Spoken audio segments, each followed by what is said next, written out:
Hi, I'm back, and this is my fifth attempt at fixing my dual turntable, or more specifically it's the fifth video in the series.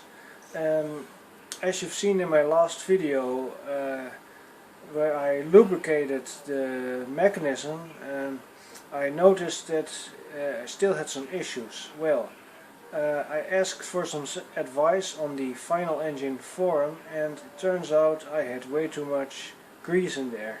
So I really scooped out a lot of that stuff and cleaned up a few parts that I shouldn't have lubricated, and I can already say that I have made some decent progress. There are still a few small issues I need to fix, especially with the tonearm cueing lever, but that thing is, I think, small game to compare to what I've accomplished so far. So let's have a look. Well, the mechanism works. Let's hit start. You see, I'm spinning it. See, that looks fine. Now I'm doing the stop switch. Goes nicely back to its rest position. By the way, as you notice, the arm doesn't go down yet. That's because there's an issue still with the cueing mechanism. Something is out of alignment there. That's because I had been playing too much with this set screw. I need to readjust that, and that's before I do the 45 speed, I'll try it again, because if I hit 45 the mechanism starts to jam, and that has something to do with that cueing mechanism. So now to start again, goes back, returns, see, works fine. So my stoy pimple replacement does the business. As David Jones from the EEV blog would say, it's a Bobby Dazzler, or the mechanism is pretty much hunky-dory. Everything seems to work fine.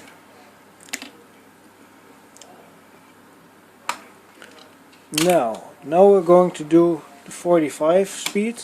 See, that goes fine, but now when I try to do it back, it's jamming. I'll show you in a minute why that happens, and that's a part of the mechanism I still have to work on.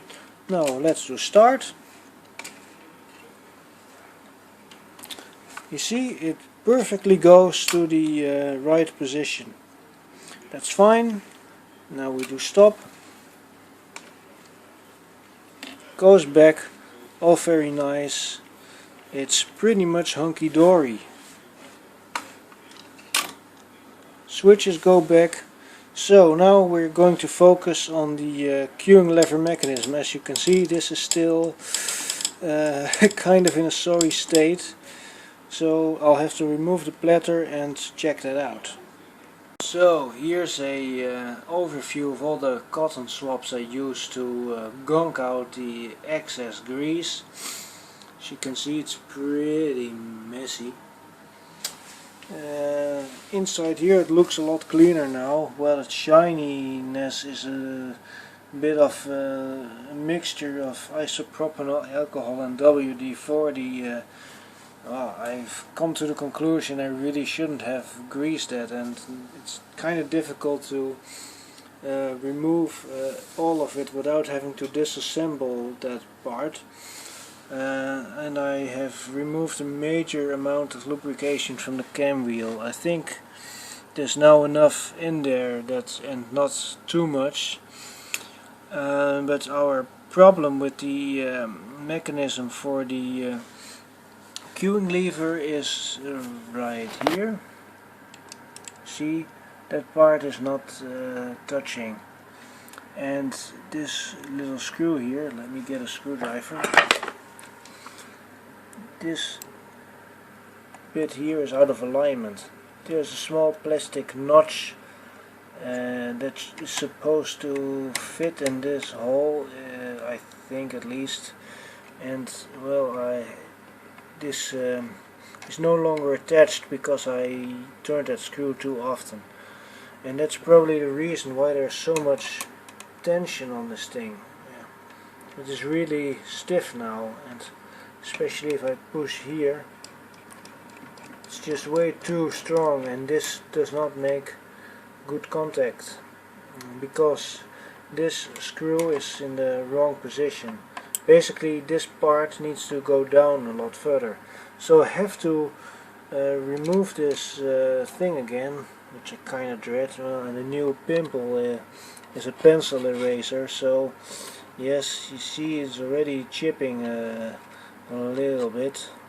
But hey, if it goes bad in a few years, I can simply put a new pencil eraser in there and be done with it. No, I like to fix things quickly. I also don't want to take this thing apart, because then I'd have to remove this, I have to remove that, I have to remove those screws, I have to remove the other one, I may have to remove the motor, which I have actually done yesterday, simply to see how hard or how difficult it was, and I'm surprised that is actually really quite easy. One of the easiest things to do actually. You only have to remove those 4 screws and you can pretty much take this out, and you don't even have to disconnect this, you can simply put it aside.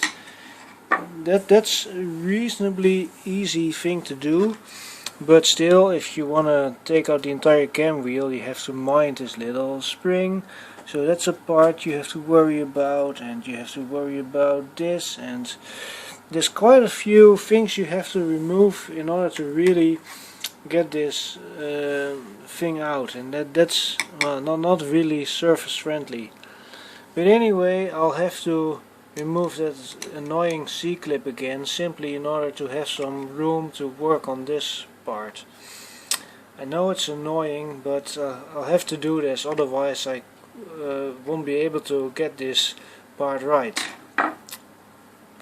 Well, I have reset the screw, this one here, and it doesn't want to go down. So this is slightly better. A few instances ago it was sort of dampening. I'm not really sure if there's something wrong over here. I mean, I can push it down, but the arm itself doesn't want to sag. I don't know if it's the adjustment of the counterweight. Could be, perhaps. Well, anyway, I found out that you can turn the screw really tight, and then this thing also becomes extremely tight. Like, well, I have to poke underneath to see it. I don't think it shows up on the camera, but I'll simply do this, and then I'll see if I can. This way I'm making it tighter.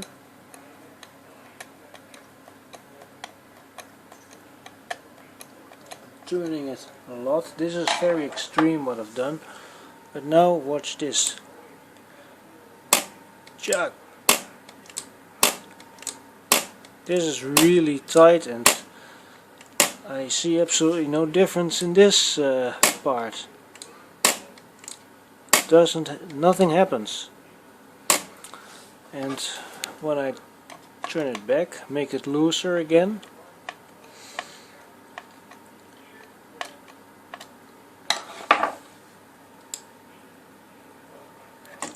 see, absolutely no effect.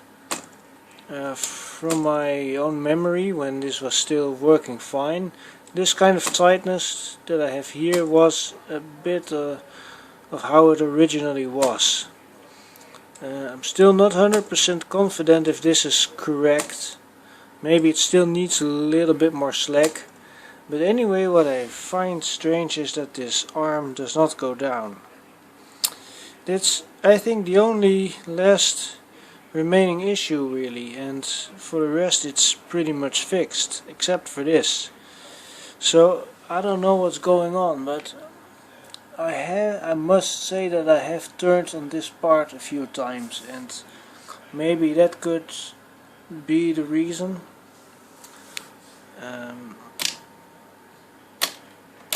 This is no longer blocked, so that's fine. But still, the lift does not go down.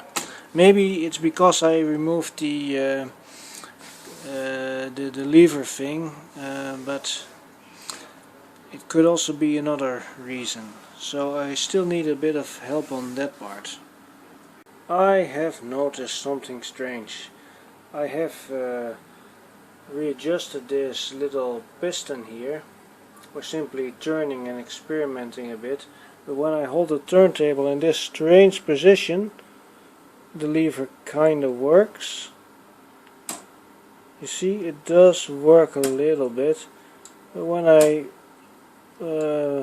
put it back in its normal orientation, it does not work.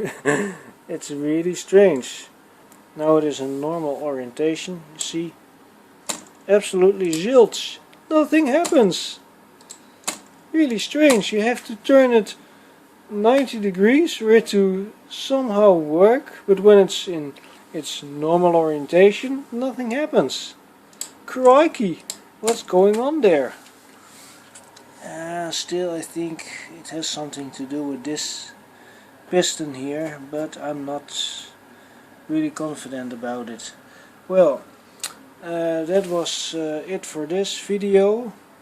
I'll post this on YouTube and show it on Final Engine, and maybe they have an answer for me, and then I can work further on it. Thanks for watching.